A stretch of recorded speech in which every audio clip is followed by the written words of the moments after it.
Good morning. It is 10:28 a.m. on Sunday, March 5th, 2019, and it did it again. It did it again. So every time I've tried to do Facebook Live since yesterday, I start it and then the screen goes black and I lose all image. I'm not able to see anybody's comments or anything. And I don't even have a done button so I can click and say I'm done recording, and yet when I would look at it afterwards, it was actually still recording, and so I don't know what the problem is there. That's really irritating.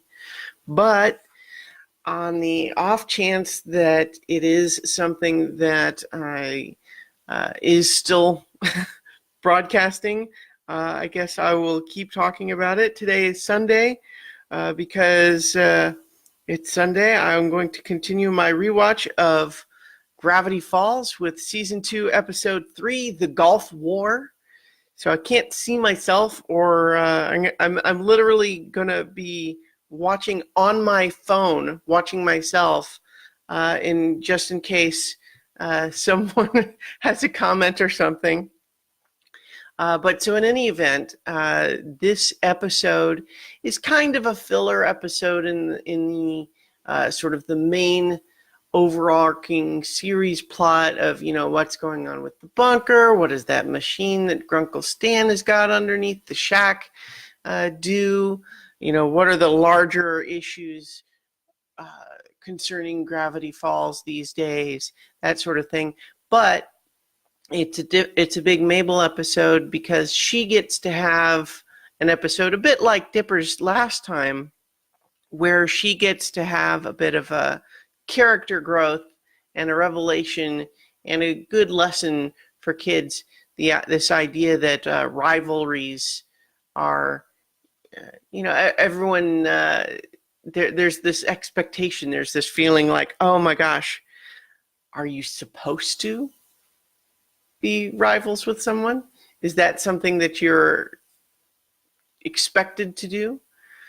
In any event, what the way the episode starts is the Pines family decide to go mini golfing. Well, I guess we start earlier with Mabel excited because she believes that she's gotten the opportunity to have an article in the local newspaper, only to discover that her article was bumped by one from Pacifica Northwest, the rich girl in town. And, now Pacifica instead is declaring that V-necks are the look of the summer. And, they try to reassure her that, nobody pays attention to the newspaper. But then we have Seuss immediately not only believe, if V-necks are the look of the summer, then he wants to be ahead of the fashion trends. So he's going to start doing W-necks. And it's the whole W neck gag is fantastic. Doesn't support a whole lot of conversation necessarily, but it's really funny because, of course, the whole inherent nature of the W neck is that you've got that little piece that's going to flop over. And so the fact that he cuts the W's in all of his shirts is pretty great. And then especially when the payoff is that Pacifica actually likes it at the end. So that's all very silly.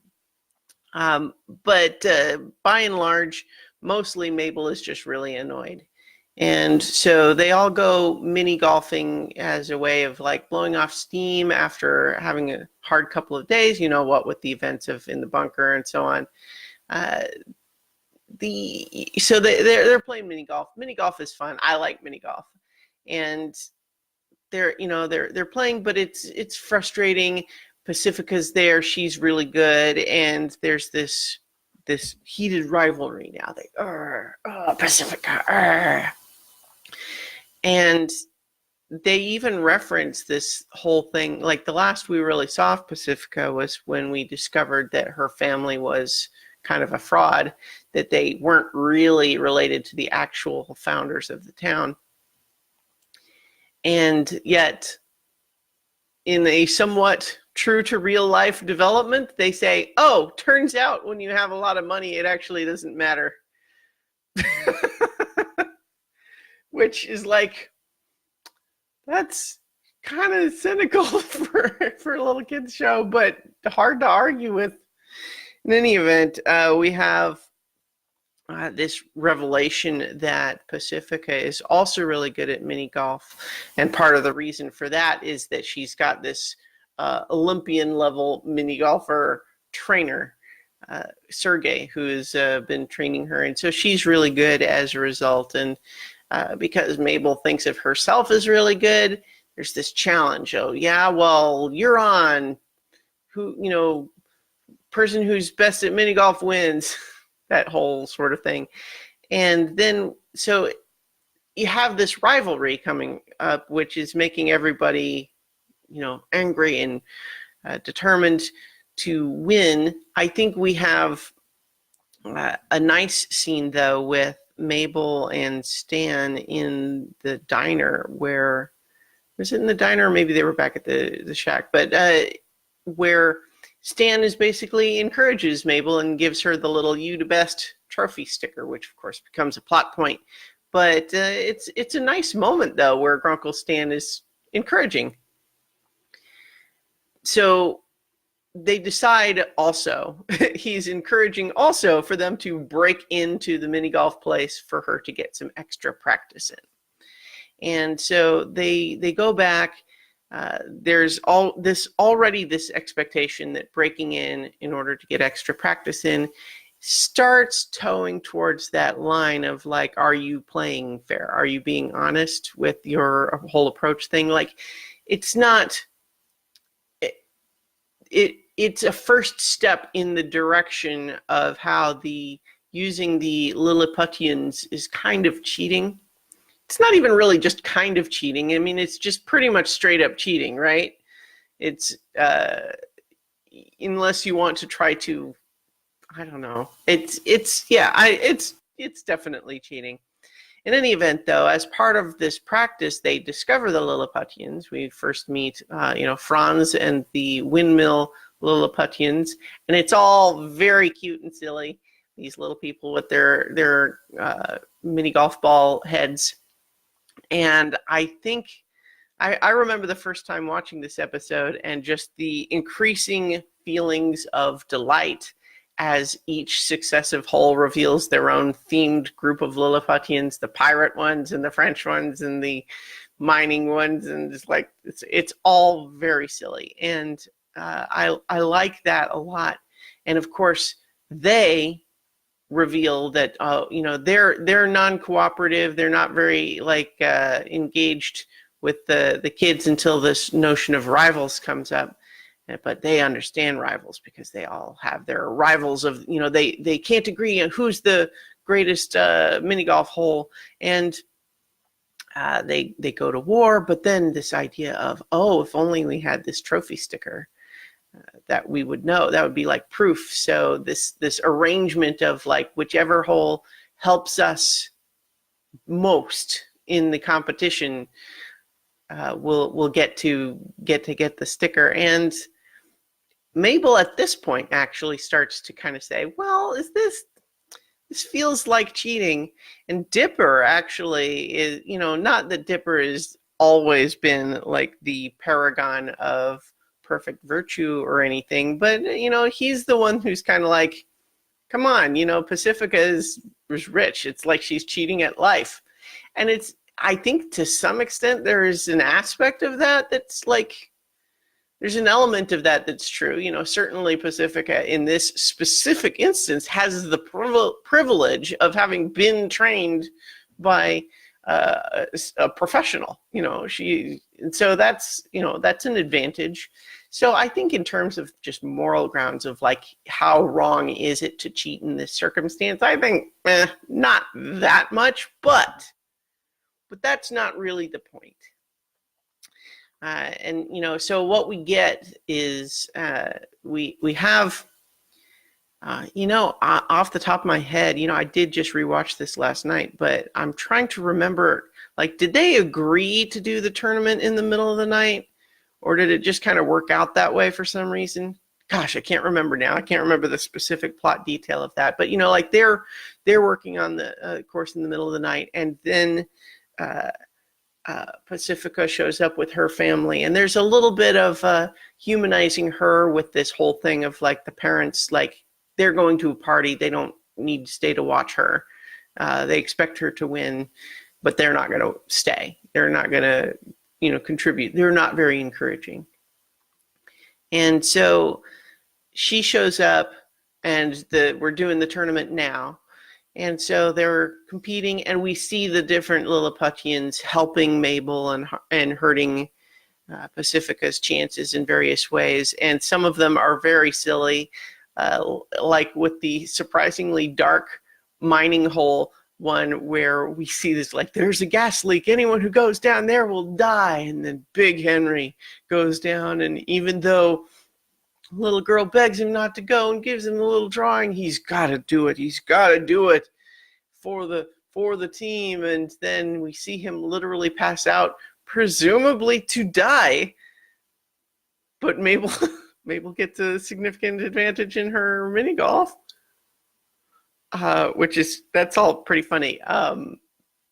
But in the meantime, what we see is the reason that this starts to go wrong is because this rivalry between all of the different tribes of Lilliputians are, they're realizing, oh wait, we can't do as good as that hole did on helping Mabel. But if what Mabel really wants is to defeat Pacifica, then maybe we just kidnap Pacifica and kill her. And then that way, we're the best. And of course, that's finally a bridge too far for Mabel. Is she never wanted anything like that. Like, it at most, she wanted to like embarrass Pacifica or humiliate her, but like only in the context of like why is she so mean? She deserves to be taken down a peg, like that whole sort of thing. But she's just realizing now that the rivalry between the different tribes of Lilliputians has led them to do crazy things. And then she realizes, she has this epiphany of, that's what I'm doing. I wanted to beat her so bad that I have inadvertently created this whole situation. And I think that that's, just like we have Dipper with his decision last time to, that he values Wendy's friendship enough that even though it's awkward that she doesn't return his romantic feelings, he does still want to be friends, and he's going to work through the awkwardness because friendship with Wendy is worth it. And so that's a nice development for him. But we also have Wendy coming to this realization that a rivalry is like, it doesn't help anything. It's not useful. Now, I think in real life, we can sometimes see that a friendly rivalry has the potential to be something where, like, you have, as iron sharpens iron, that sort of thing, it drives each to try harder and achieve more. And like, you could imagine a scenario like that, but certainly not one like this one with Mabel and Pacifica, where they really seem to just dislike each other, and it's not a friendly rivalry at all. That's really just kind of no value.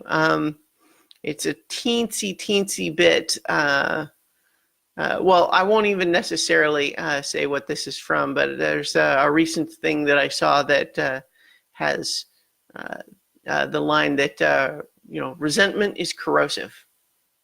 And I think that's true. And so as we have the, Mabel realizing, wait, this is not right. In fact, she regrets pitting the different groups against each other in the first place, and to eliminate the problem, she eats the sticker. But then they take the wrong lesson and realize, oh, we can all work together to cut that sticker out of your tummy. And it's like, oh my. And so then we get the big battle sequence of having to defeat, and escape from the mini golf place, defeat the Lilliputians, rescue Pacifica and Sergei. Although Sergei proves to be there's some strange, interesting gags with him, because on the one hand, this whole Dipper's like, just let them push you into the water. It's so shallow. There's literally no way to drown. And then he lands face down and just lays there in the water. And Dipper's like, okay. But then, of course, they get him onto the golf cart. And then later he falls off and he's being left behind. And Pacifica's just like, I'll get another one. And we never see him again. So very silly. But, there's some fun action. It's a little bit reminiscent of the incident with the gnomes, in the sense that we've got the party driving a golf cart and trying to escape all of these little things attacking them. I think there's even like some of the same gags, like the canopy being penetrated from above by the little golf pencils instead of the gnome hats. But anyway, everyone escapes, and as they're, Grunkle Stan and Seuss are still there to give Dipper and Mabel a ride home, but Pacifica's parents aren't there. And so there's this discussion of like, well, look, we don't need this to be a rivalry, so why don't we give you a ride home? And she's initially reluctant, but then it looks like it's going to rain. So she accepts the ride, and there's a little bit of growing connection there, where it's like, wait, you're allowed to eat in your car, when Mabel finds mysterious backseat car tacos. And this prospect of sharing, what is this? I think in some ways that's a little bit too much of an obvious joke. I think it's almost a little better if she, it's not that she literally cannot pronounce the word that Mabel just said. It's more a matter of like, it's like, oh, I know all about sharing. I've read all about it. But this idea that she's still privileged and still kind of a little out of touch, but willing to open up and not have this be a mean-spirited rivalry is nice. And so then again, they still drop her off, and they're starting to realize, oh, her parents weren't there to pick her up. Maybe she has worries of her own. And then they drop her off at the house, and it's this huge house with peacocks walking around and a big fireworks display that says, "Congratulations, Pacifica," even though they weren't there to watch. They just kind of assumed she would win, presumably. And, then they're like, yeah, we should have charged her for that taco. So in any event, it's kind of, it's a filler episode in some respects, but it has a pretty nice lesson for cartoon in the way Mabel learns it. And, it's an enjoyable episode, even if it's not necessarily one of the more weighty ones. But that'll probably do it for today. And so I'm going to leave it there, and I will talk to you all tomorrow for 5 more minutes. And because I'm still dealing with having just a blank screen with no button to click that I'm done or anything, I guess I just have to close the window, and fingers crossed that this has not blown up in my face and I haven't just wasted my time. All right. Bye now.